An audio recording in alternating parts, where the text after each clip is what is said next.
Hello my dear students, I welcome you all to my YouTube channel M Mohammed Study Circle। आज की इस video में हम लोग first flight English book class 10th term second का जो syllabus है उसमें जो फर्स्ट चैप्टर आपका है glimpses of India. Glimpses of India में टोटल 3 पार्ट्स हैं। पार्ट 1 है a baker from Goa, part 2 है कूर्ग और पार्ट 3 है टी फ्रॉम आसाम। तो मैंने अ बेकर फ्रॉम गोवा के एक्सप्लेनेशन को ऑलरेडी इस चैनल पे अपलोड कर दिया है और ये रहा उसका क्वेश्चन आंसर। तो चलिए इस वीडियो में हम लोग अ बेकर फ्रॉम गोवा के क्वेश्चन आंसर को देख लेते हैं। फर्स्ट क्वेश्चन है what are the elders in Goa nostalgic about. Goa के जो बड़े बुजुर्ग हैं वो किन चीज़ों को लेकर नॉस्टैल्जिक हैं, किन चीज़ों को याद करते हैं या उन्हें मिस करते हैं। आंसर है the elders in Goa are nostalgic about the good old Portuguese days, the Portuguese and their famous loaves of bread. तो जो भी गोवा में रहने वाले बड़े बुजुर्ग लोग हैं वो उन अच्छे पुराने पुर्तगाली दिनों को, पुर्तगालियों को और उनके लोकप्रिय लोव्स ऑफ ब्रेड, उनके द्वारा बेक की जाने वाली ब्रेड को मिस करते हैं।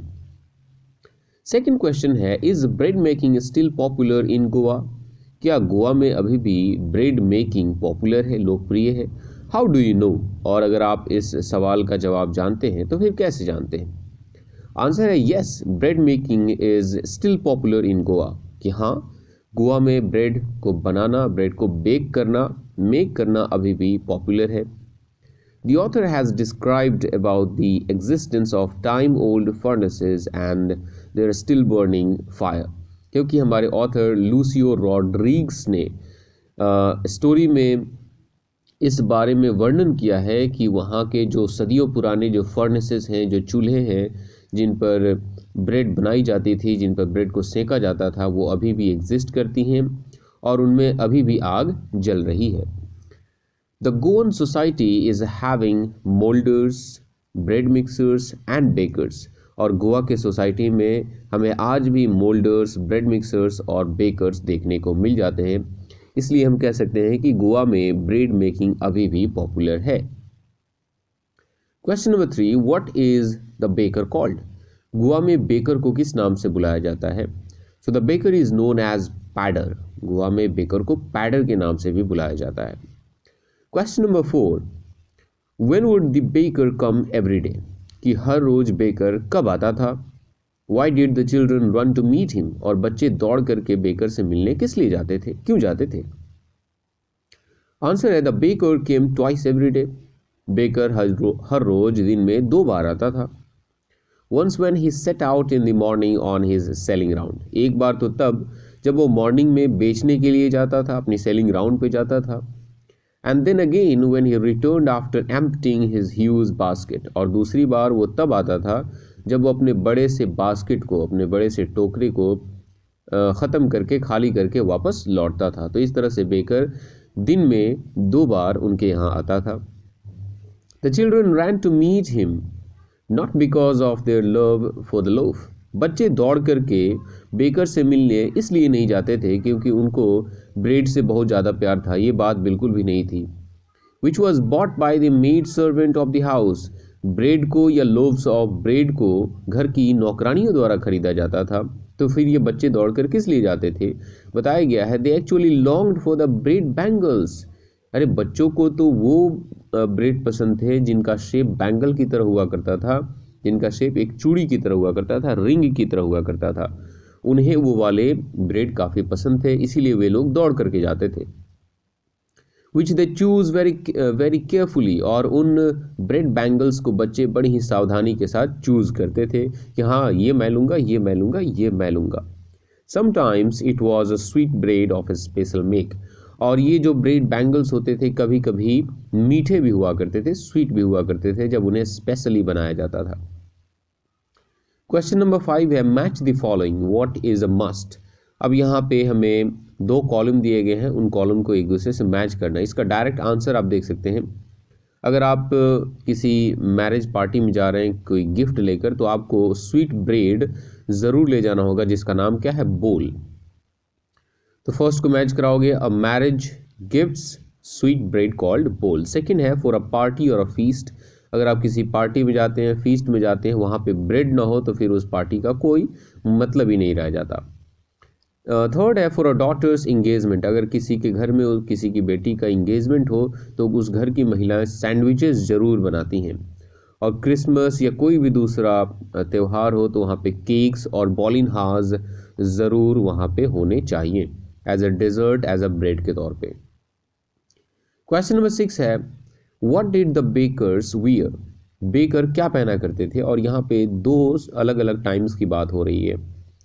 इन द पोर्टुगीज डेज, मतलब पुर्तगाली दिनों में बेकर क्या पहना करते थे, and when the author was young, और जब हमारा ऑथर लूसियो रॉड्रिग्स बच्चे थे, अपने बचपन में थे, तो उस समय हमारे ऑथर बेकर्स को क्या पहने हुए देखा करते थे। सो द फर्स्ट का आंसर है in the Portuguese days the bakers had a peculiar dress known as kabai, कि पुर्तगाली दिनों में बेकर्स के पास एक अजीब सा ड्रेस हुआ करता था जिसको कबाई के नाम से जाना जाता था। It was a single piece long frock reaching down to the knees, यह बस एक सिंगल पीस लंबा फ्रॉक होता था जो घुटनों से थोड़ा सा नीचे तक जाता था। अब सेकंड क्वेश्चन का जो आंसर है कि जब हमारे ऑथर छोटे थे तब वहाँ के जो बेकर्स थे वो क्या पहना करते थे, तो वहाँ बताया गया है कि जब हमारे ऑथर छोटे थे तो वहाँ के जो बेकर हुआ करते थे वो शर्ट और पैंट्स पहना करते थे, ट्राउजर्स पहना करते थे, और उनके पैंट्स का जो लेंथ होता था वो फुल लेंथ से थोड़ा सा छोटा होता था और हाफ पैंट से थोड़ा सा बड़ा होता था।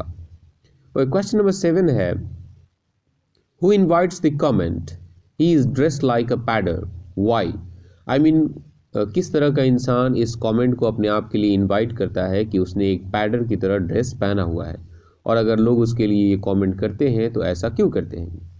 So the answer है anyone who wears the half pants that reach just below the knees invites the comment that he is dressed like a padder.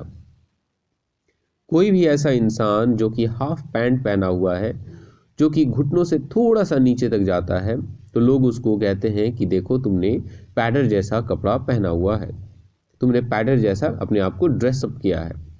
This is so because bakers were known as padders and they wore such half pants. और इसलिए ऐसा इसलिए है क्योंकि उस समय में, उस ज़माने में बेकर्स इस तरह के कपड़े पहना करते थे और दे वोर सच हाफ पैंट्स, और उन्हें बेकर के नाम से बुलाया जाता था, इसलिए लोग उन्हें बेकर की तरह कपड़ा पहना हुआ बोल देते हैं।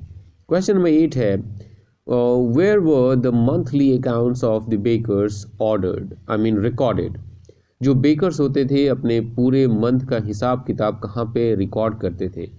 सो the monthly records of the bakers were recorded on some wall with a pencil, किसी वॉल पे, किसी दीवार पे पेंसिल की मदद से अकाउंट को मेंटेन किया जाता था, लिखा जाता था। What does jackfruit like appearance mean, अगर किसी का फिजिकल अपीयरेंस कटहल जैसा है तो इसका क्या मतलब है।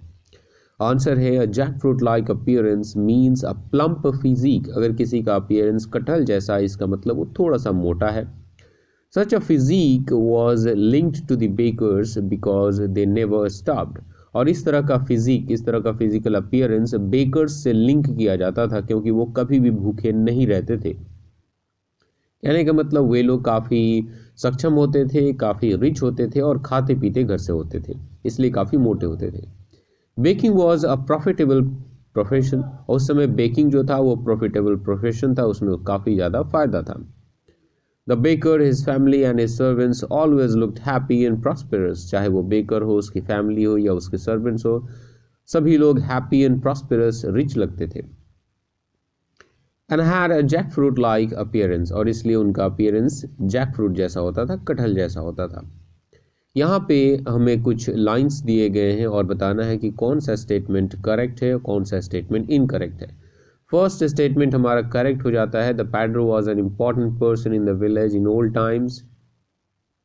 सेकेंड जो हमारा स्टेटमेंट है, paders still exist in Goan village, ये भी हमारा करेक्ट है। थर्ड जो हमारा है वो इनकरेक्ट है क्योंकि थर्ड में बोला गया the paders went away with the Portuguese, कि पुर्तगालियों के साथ पैडर्स वापस चले गए, लेकिन ऐसा बिल्कुल भी नहीं है।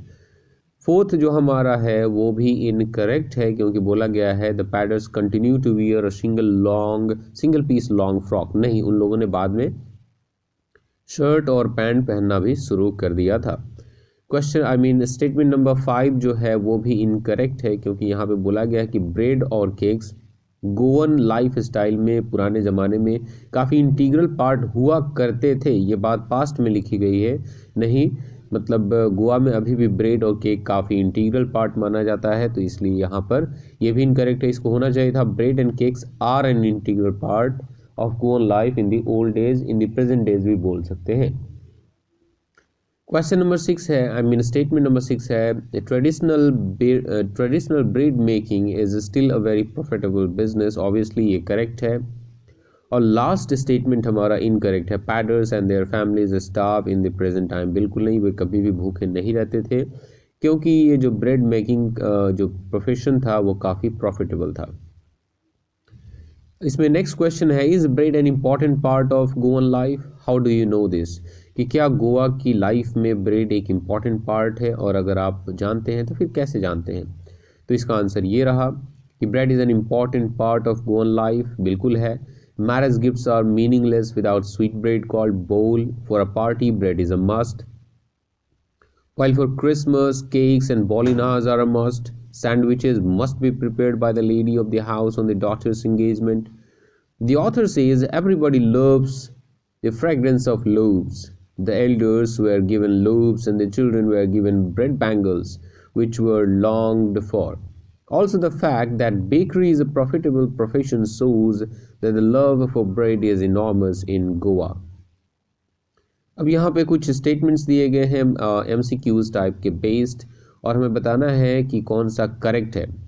So what is the tone of the author when he says the following, I mean जब ये सभी स्टेटमेंट्स हमारा ऑथर लूसी रॉड्रिग्स बोलते हैं तो उनका इमोशन क्या होता है, उनका टोन क्या होता है, राइट। तो फर्स्ट है हमारा, the third and the jingle of the traditional bakers bamboo can still be heard in some places. ये जब बोल रहे हैं तो हमारे ऑथर जो है ना अपने पुराने ज़माने को मिस कर रहे होते हैं, तो हम लोग बोलते हैं नॉस्टैल्जिक। सेकेंड है, maybe the father is not alive but the son still carries on the family's profession, ये भी नॉस्टैल्जिक है। थर्ड भी हमारा नॉस्टैल्जिक है कि वो उन टिपिकल उस खास फ्रेगरेंस को, उस खास सुगंध खुशबू को वो क्या कर सकते हैं, याद कर सकते हैं।